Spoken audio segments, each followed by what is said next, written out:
What is your secret? That's Bas Rutten, the legendary fighter who went from a bullied kid to world champion.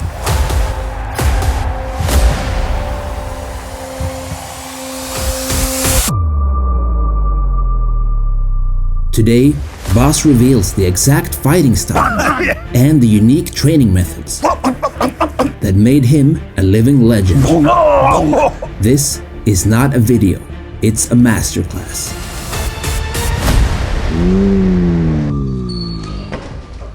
What is your secret? Going from a bullied kid to like the godfather of MMA.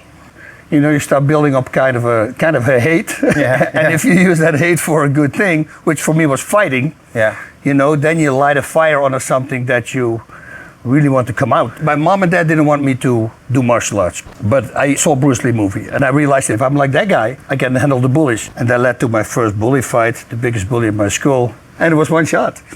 One shot, he was out, cold, nose was flat on his nose, so that was a problem. Now the police got called.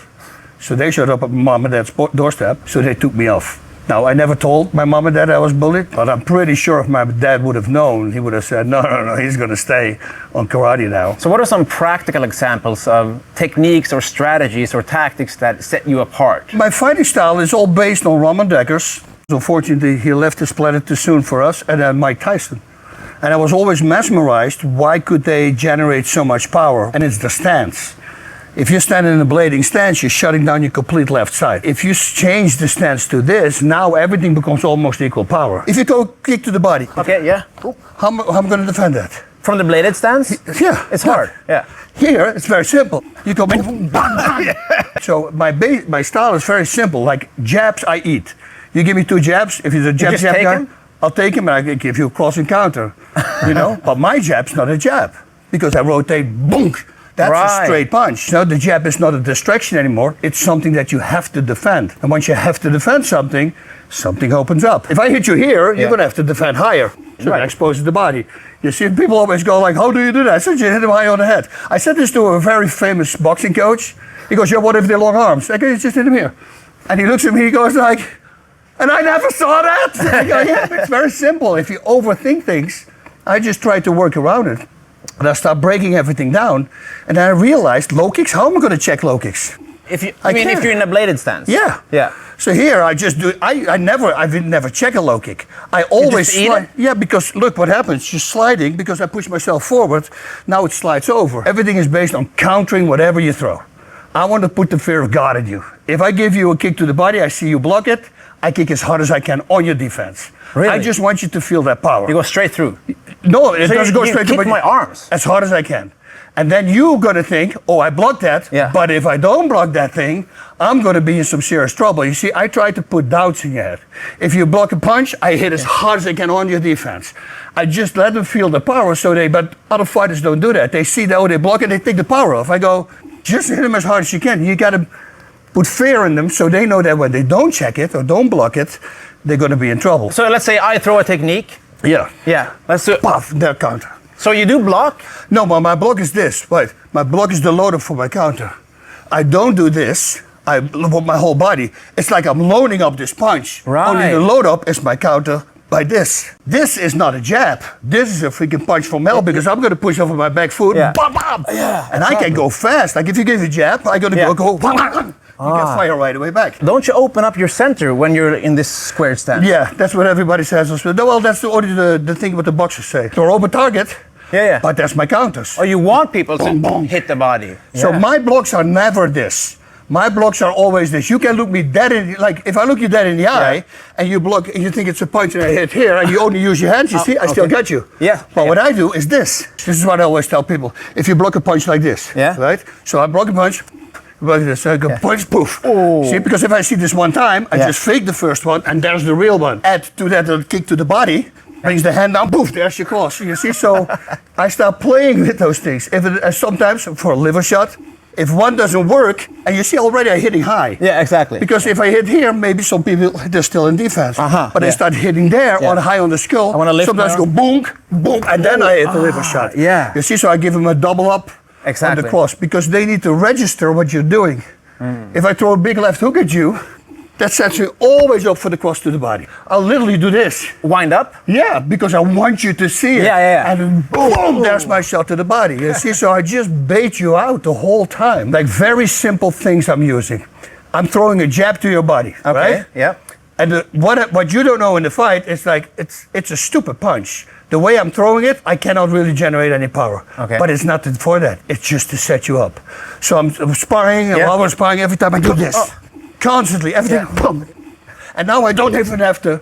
I just, once I see you start blocking it, I just do this. You think it's a punch, bam, there's my shot. You see, so I just bait him and try to counter everything you do. Shutting you down, you're going to be afraid to throw a jab because the two comes back. And they throw a jab, boom, kick to the body. Shit, every time when they step in with a cross, they got a kick here. Or they step in, I've been a knockout in Japan, but the guy had a sloppy cross. Okay. So now I'm coming here, and he goes, and he goes down right away. You see, I just fall back and go to the body. You will see me in fighting, you see me stand like this. And if I go in the attack, I never said this before because I was still competing, but you see me doing this. Because now I go straight forward. Here, what you're using are your thighs. Yeah. They're not very explosive. Here's the calves. Much more explosive. That's why I always say to people at 100 meters, they don't start like this. No, exactly. Yeah, right. See? They start with the ball of the foot because they need that forward power. Also, my foot is outside. If I check a low kick like this, it's going to kick my calf. I'm always standing like this. Back. Now you hit the full part of my shin. There's no way you're going to lose that. There's no way that you're going to win this game. You know, because this part is the hardest part of the shin. That's why you see these guys who break their shin bones with the right low kick, they kick like this. Oh, they kick with the flat part of the shin. You see the flat part of the shin, do we have an, watch this. This is what a lot of people don't realize. I use my phone now, right? And this is the shin bone. Well, it's like this on your, this is your shin. So it's flat on the side? It's flat on the side. It's this, you can't break it like this. No. But you can break it like this. So if I check a low kick with this part, or I kick with this part, and I kick this part of your shin, I'm going to lose this battle. That's why you see those thighs, they really kick from up till down, because they want the phone to hit like that. So they can't break their freaking shin bones, because if you hit with the flat part, the shin bone snaps. Yeah. Now, what also is very important, and a lot of people don't do, is where do you have your feet at the moment of impact? If you stand in that stance, you have a strong stance, and I try to push you away, I can't. I push myself back, instead of one leg. Yeah. The only way for me to push you away is to have this foot on the floor. Now I can push you away. That means every straight punch, the power comes from my back foot. Now with hooks, it's the same thing. If I stand on my leg, I'm not going to punch you, right?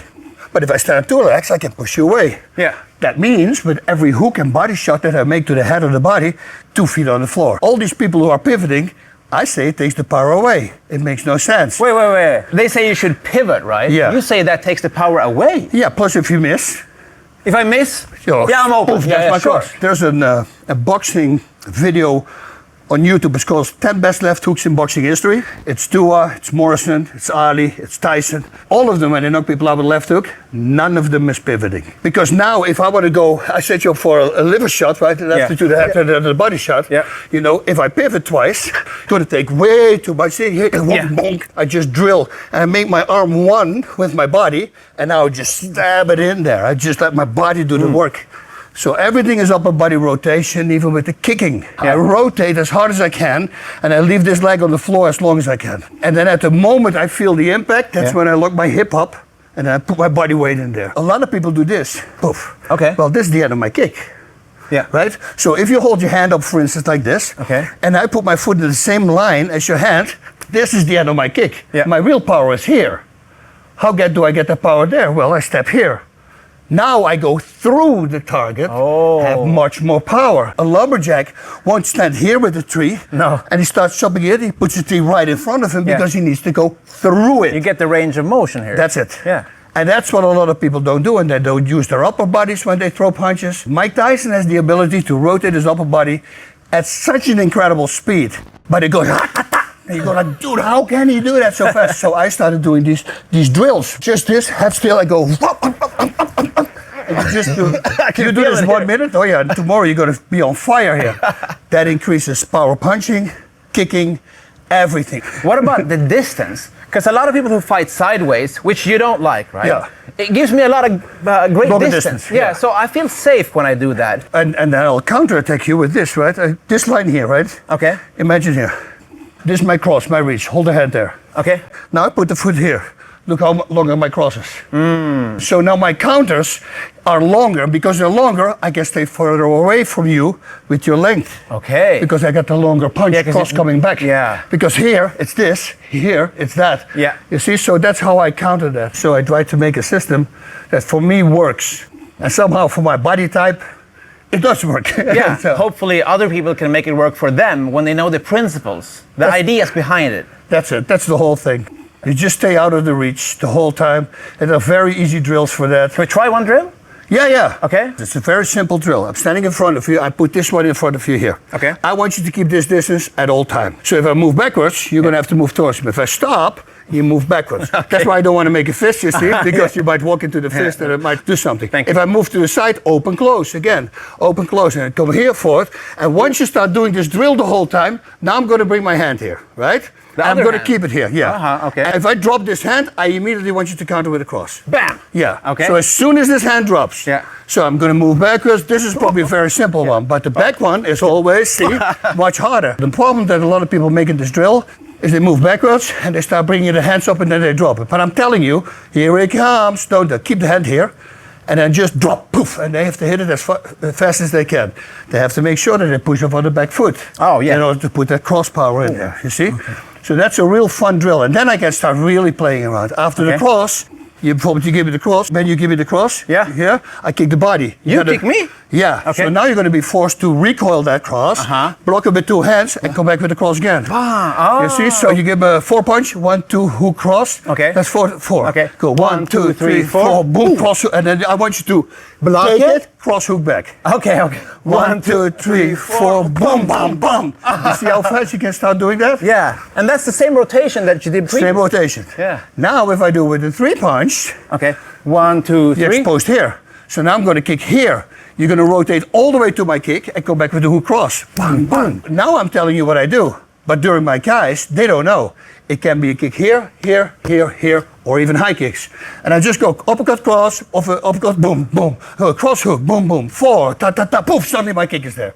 And they're going to have to block and go back with the 2 punches that I said. So imagine you come back with the cross hook, right? Okay. Now I say to you, while we're doing this drill, I say I want to be cross body, head body now.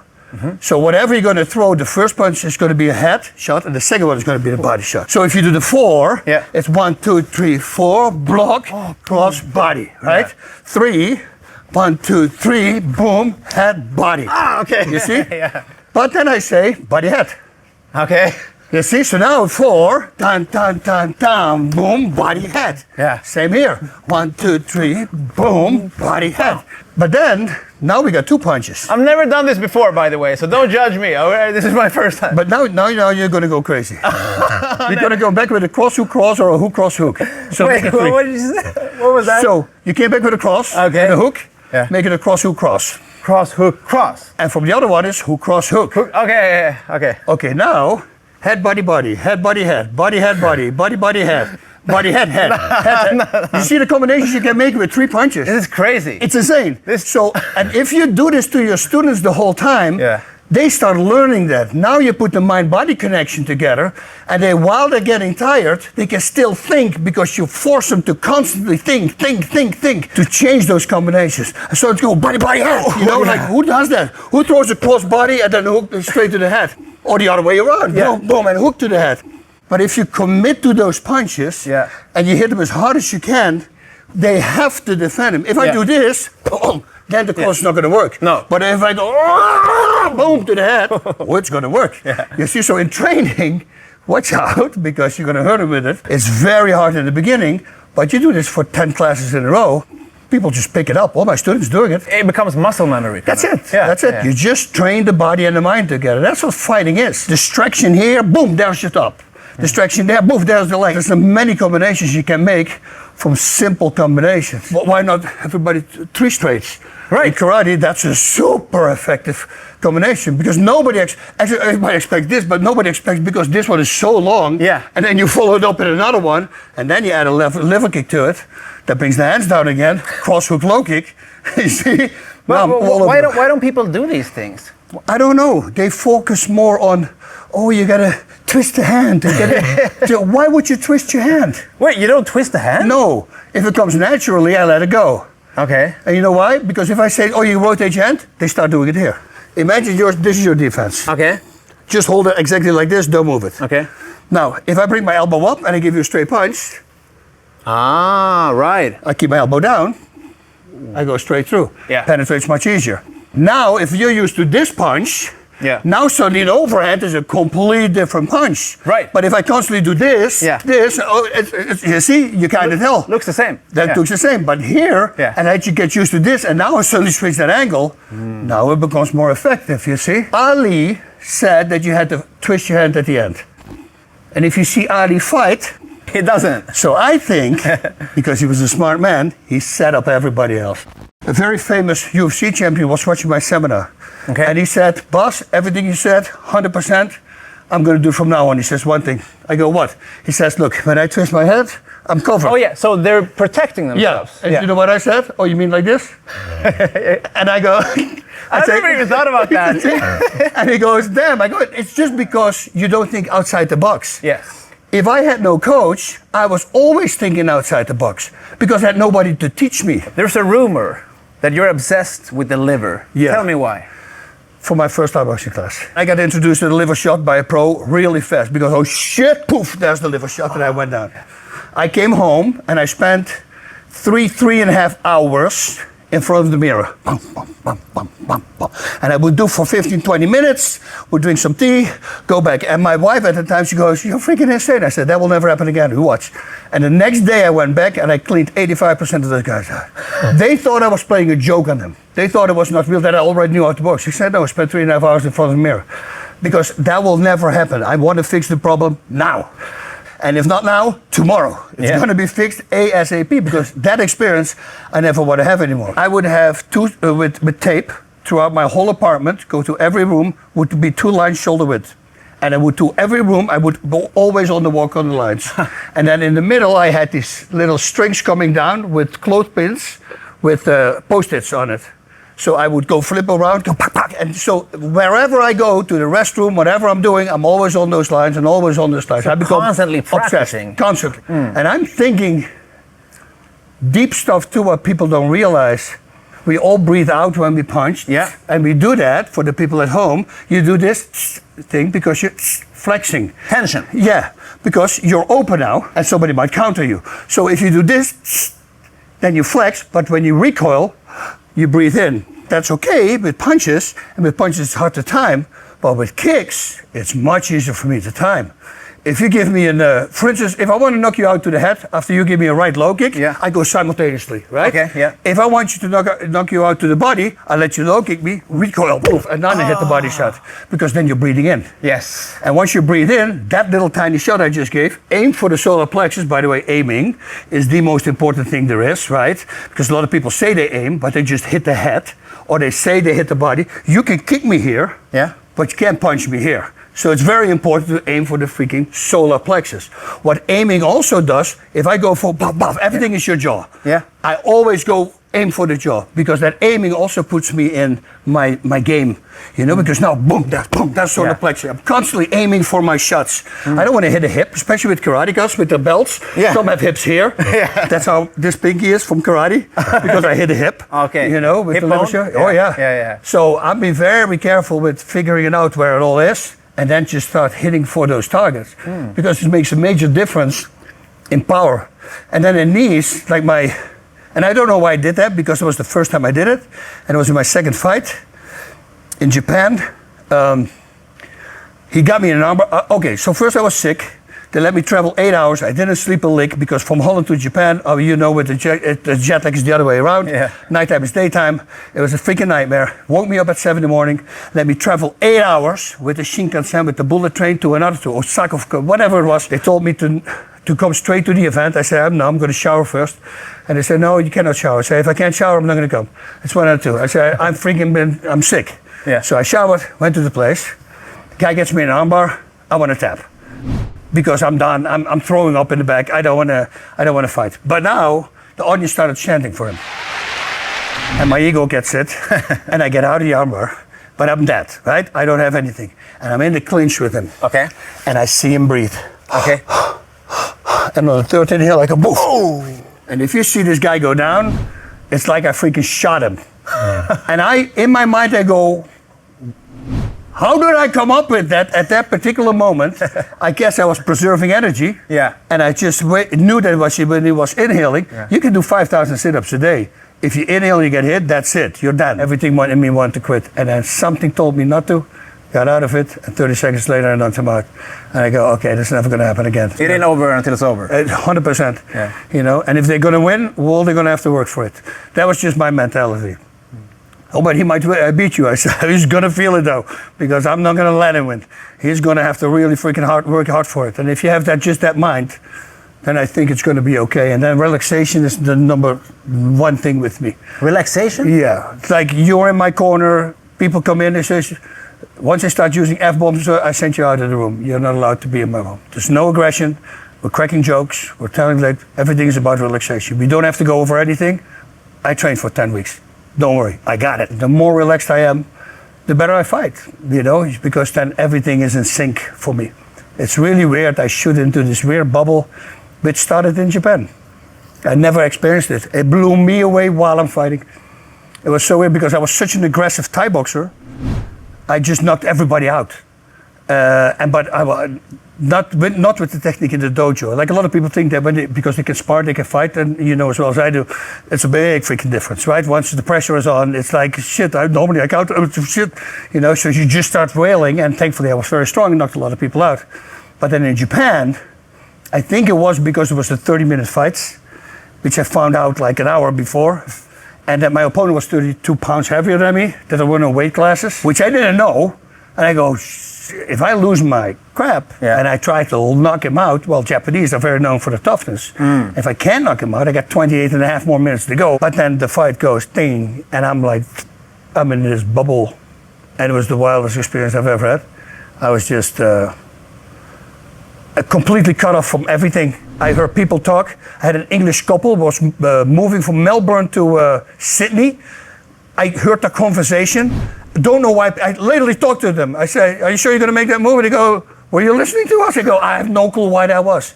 His corner, but it was Japanese, but I tried to figure out what they were saying.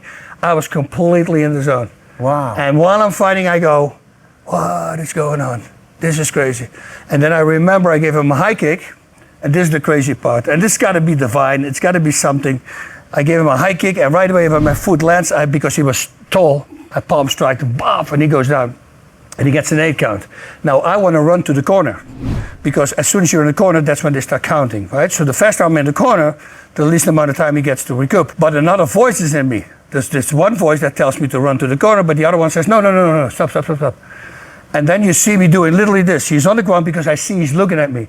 And I just do this, I look at him, and I walk back like that. And that one voice is telling me, go faster, go faster, go faster. The other one, go relax. And then you see me go to the corner, and I'm hanging in the corner. Like, that I think did way more mentally to that guy than me running to the corner, going, start counting. You see what I mean? And I think that was what the other voice was telling me. Just, intimidate him. Just take a beat, look at him. But I'm telling you, it wasn't me. It was really weird. There was something telling me to do that. But then, you start losing by submission.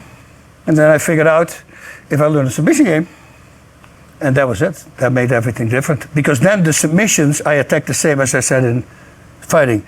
That means post-its everywhere. That means my wife, my poor wife, she's been woken up 5, 6, 7 times more, maybe, like in the middle of the night, because I would dream a submission, put her in that submission, and I say, hurt your shoulders? Yeah, hurt your shoulders. Okay, write it down. Next time I would try it in sparring.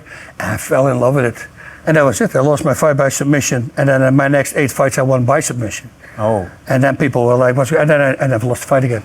You see, so once I become obsessed with something, I dive in so much, but the obsession needs to be a love. I wanted to work out.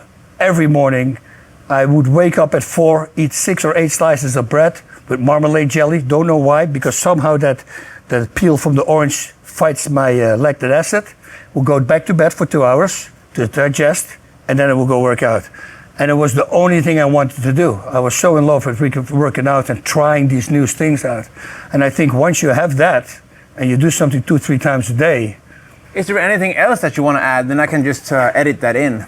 Some technique that we didn't cover? Or... No, I would always love, of course, to talk about.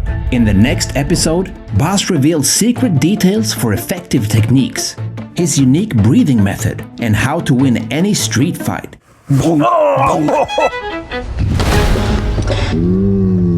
It's scary.